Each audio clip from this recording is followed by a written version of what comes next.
Bismillahirrahmanirrahim. Assalamualaikum warahmatullahi wabarakatuh. Alhamdulillah alladzi bi ni'matihi tatimmus shalihah. Allahumma shalli wa sallim wa barik wa an'im ala nabiyyina Muhammadin sallallahu alaihi wasallam. Faqala Allahu ta'ala ya ayyuhalladzina amanu taqullaha haqqa tuqatih wa la tamutunna illa wa antum muslimun amma ba'du.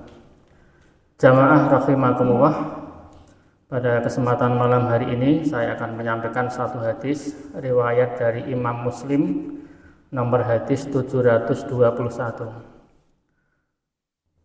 Hadis ini adalah dari sahabat Abu Hurairah. Abu Hurairah mengatakan, "Ausani khalili bi salasin la ada'uhunna hatta amuta." Kekasihku memberikan nasihat kepadaku untuk melakukan 3 perkara, dan saya tidak meninggalkan ketiga-tiganya sampai saya nanti meninggal dunia. Maksud kekasih di sini adalah Rasulullah Shallallahu Alaihi Wasallam. Ini sebagai satu ungkapan bagaimana Abu Hurairah merasakan sangat dekat hubungannya dengan Rasulullah Shallallahu Alaihi Wasallam, dan ternyata itu dirasakan oleh seluruh sahabat, ya. Para sahabat itu merasakan betul-betul merasa dekat dan diperhatikan oleh Rasul. Maka nanti kita dapati sekian banyak hadis di mana Rasul dialog dengan anak kecil juga ada, dengan pemuda, dengan orang tua, ya. Dan itu menunjukkan memang keutamaan Rasul, keunggulan beliau dalam masalah komunikasi dan dekat dengan seluruh sahabat dari berbagai macam usia. Kemudian di hadis ini Abu Hurairah mengatakan Rasul memberikan wasiat, nasihat berupa 3 amal. Dan 3 amal ini adalah amal yang hukumnya tatawu atau sunnah, ya. Maka kalaupun kita belum bisa mengamalkan ketiganya, ya tidak berdosa. Hanya saja ini kita sampaikan mudah-mudahan dengan tahu satu hadis ini kita bisa mengamalkan salah satunya atau 2 atau mungkin 3 dari apa yang telah diwasiatkan oleh Rasulullah Shallallahu Alaihi Wasallam. Jadi memang kebiasaan Rasul sering memberikan satu nasihat, baik itu untuk kemaslahatan dunia maupun akhirat. Jadi tidak hanya masalah akhirat saja, ya. Pernah Rasulullah itu dalam satu hadisnya beliau mengatakan kepada para sahabat, "Tadawau fa inna waha lam yadhu da'an illa wadu'a lahu dawa'an ghairul hiram." Wahai para sahabat, berobatlah kalian kalau sakit, karena sesungguhnya tidaklah Allah menurunkan penyakit kecuali Allah juga menurunkan obatnya, kecuali satu penyakit atau satu kekurangan, yaitu lanjut usia atau usia yang sudah tua, maka ini tidak ada obatnya. Ini sebagai satu contoh bahwa kadangkala memang Rasul memberikan saran itu untuk kemaslahatan dunia saja, ya. Kemudian di hadis ini Rasul memang memberikan saran berupa amal soleh, ya. Apa saja? Beliau kemudian meneruskan, "Saumi salah sati ayamin min kulli syahrin." Rasul berikan wasiat pertama untuk siam 3 hari setiap bulan. Wa sholatiz zuha, dan mengerjakan sholat zuha.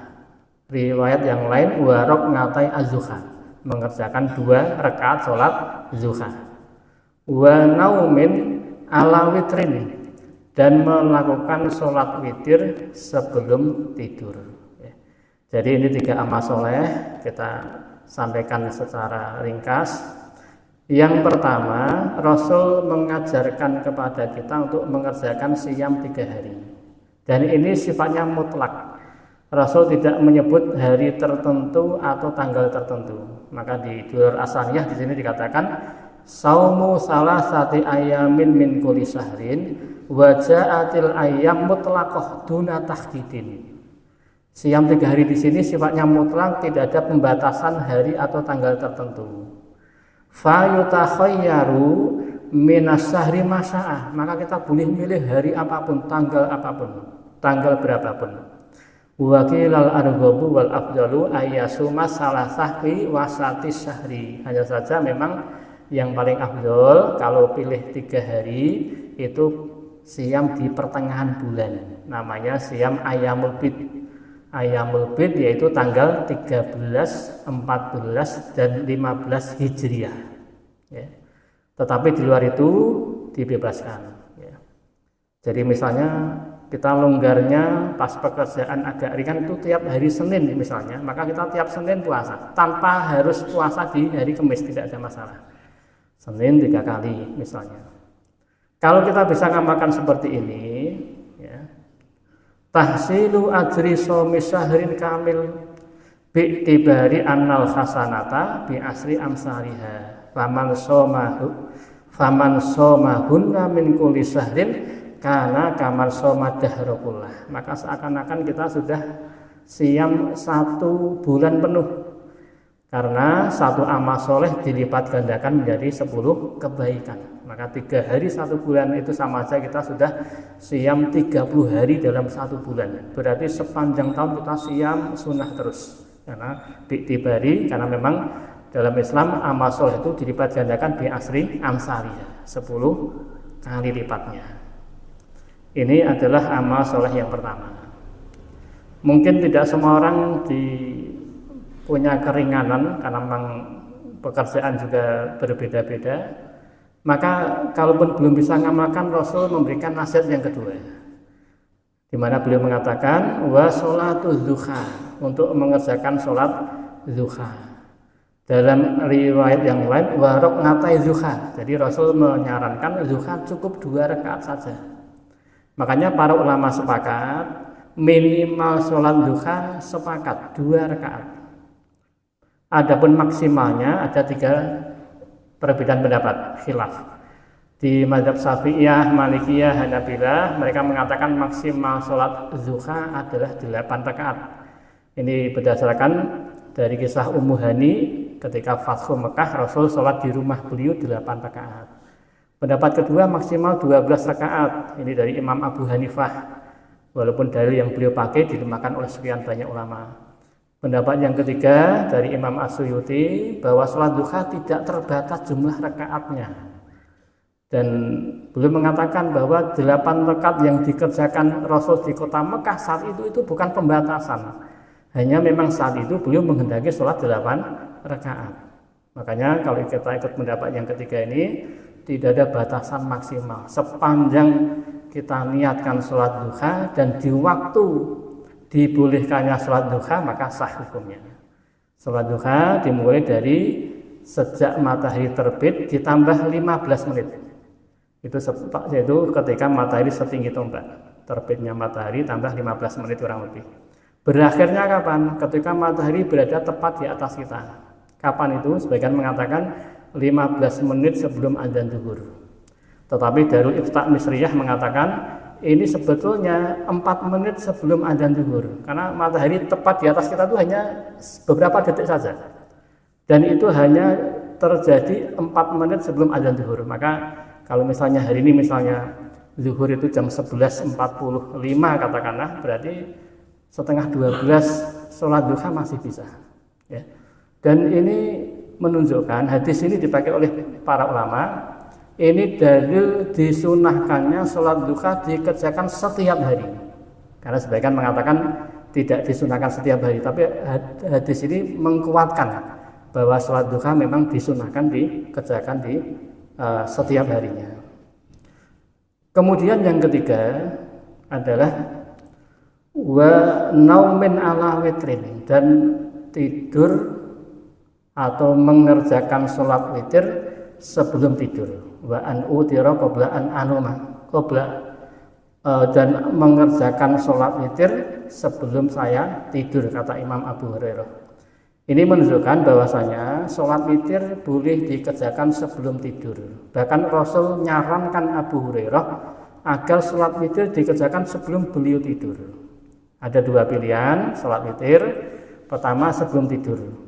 Ini lebih aman, terutama bagi orang-orang yang ketika bangun tidur berat sekali, bangun sebelum adzan subuh. Tetapi bagi yang yakin bisa bangun sebelum adzan subuh, mungkin setengah jam sebelum adzan subuh, tetap lebih afdal sholat witirnya adalah setelah bangun tidur, betul-betul sebagai penutup sholat tahajudnya. Ya. Hanya saja kalau kita pengen tidak terlewat, kita boleh dan disunahkan juga sholat witir sebelum tidur. Yang terpenting kata Rasulullah, la witroni bil laili, tidak ada 2 sholat witir dalam satu malam. Maka nanti kalau sebelum tidur sudah sholat witir, nanti bangun tidur sholat tahajud, tidak perlu sholat witir kembali. Dan minimal sholat witir jumlah rakaatnya adalah 1 rakaat saja, dan itu sudah sah.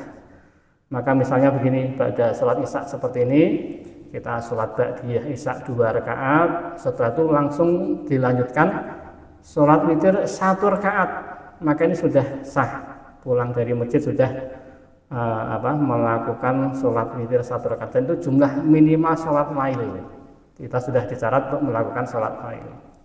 Adapun jumlah maksimal rakaatnya, Rasul pernah sholat witir 3 rakaat, pernah 5 rakaat, pernah 7 rakaat, 9 rakaat, bahkan 11 rakaat juga pernah. Hanya sholat witir saja. Kemudian berkaitan dengan caranya, ada 2 pendapat. Dari tata cara sholat witir dari masa sahabat saja sudah ada 2 pendapat setidaknya. Yang pertama adalah dari Ibunda Aisyah, istri beliau sendiri. Beliau mengatakan, kana Rasulullah sallallahu alaihi wasallam yutiru bi salasin la yafsilu bainahunna. Rasulullah kalau sholat witir 3 rakaat itu beliau tidak memisahkan antar rakaatnya, jadi langsung 3 rakaat 1 kali salam. Ini cara pertama. Jadi 3 rakaat langsung tanpa tasyahud awal, langsung rakaat ketiga tasyahud akhir, kemudian diakhiri dengan salam. Cara yang kedua ini dari Abdullah bin Umar. Beliau mengisahkan, ini dari putra beliau Salim bin Ibnu Umar, bahwasanya annahu kana yafsilu baina saf'ihi wa witrihi. Abdullah bin Umar sholat witir itu dipisah, 2 rakaat salam, setelah itu 1 rakaat salam. Kemudian beliau mengatakan, wa akhbaro Ibnu Umar radhiyallahu anhuma anna nabiyya sallallahu alaihi wasallam kana yaf'alu dzalika. Abdullah bin Umar mengatakan, setelah beliau mempraktekkan sholat seperti ini, bahwa saya dulu pernah melihat Rasulullah Shallallahu Alaihi Wasallam juga melakukan sholat witir seperti ini. Jadi ini masalah khilaf yang tidak perlu dipermasalahkan, 2-duanya boleh dikerjakan.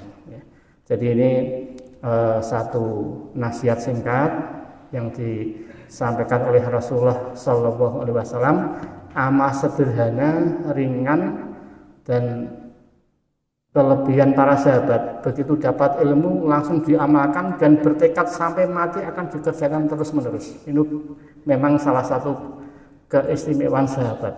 Kalau sudah mengerjakan satu amaliyah, pantang untuk berhenti di tengah jalan. Makanya sebaiknya kalau kita punya tekad mengamalkan satu amalan, pilih yang ringan-ringan dulu saja. Karena yang jadi target kita istiqomahnya, bukan banyaknya. Misalnya kita sudah punya niat sholat duha setiap hari, dah tidak usah berpikir 4 rakaat atau 6 rakaat atau 8 rakaat, yang penting kita sholat duha 2 rakaat saja. Yang penting bisa rutin. Nanti bisa tambah setelah jalan beberapa hari, tidak ada masalah, tapi yang terpenting jaga dulu istiqomahnya. Termasuk juga sholat witir, cukup 1 rakaat, mayoritas ulama mengatakan sudah sah. Yang terpenting kita jaga istiqomahnya dulu. Walaupun Imam Syafi'i mengatakan sholat witir yang sempurna itu memang minimalnya adnal kamal, istilahnya minimal yang sempurna memang 3 rakaat sholat witir yang sempurna yang minimal. Tetapi 1 rakaat pun juga sah kata beliau. Ya, sudah menetapi petunjuk Rasulullah. Hanya kalau memang sempurna, ya memang minimalnya adalah 3 rakaat. Saya kira demikian, satu buah hadis berisi 3 amal soleh. Dan yang terbaik bagi kita adalah bukan yang menyampaikan, bukan yang menghafalkan juga, tetapi yang terbaik adalah yang bisa mengamalkan petunjuk Rasulullah Shallallahu Alaihi Wasallam dalam hadis ini. Saya kira demikian, mudah-mudahan ada manfaatnya. Alhamdulillahirabbil alamin. Assalamualaikum warahmatullahi wabarakatuh.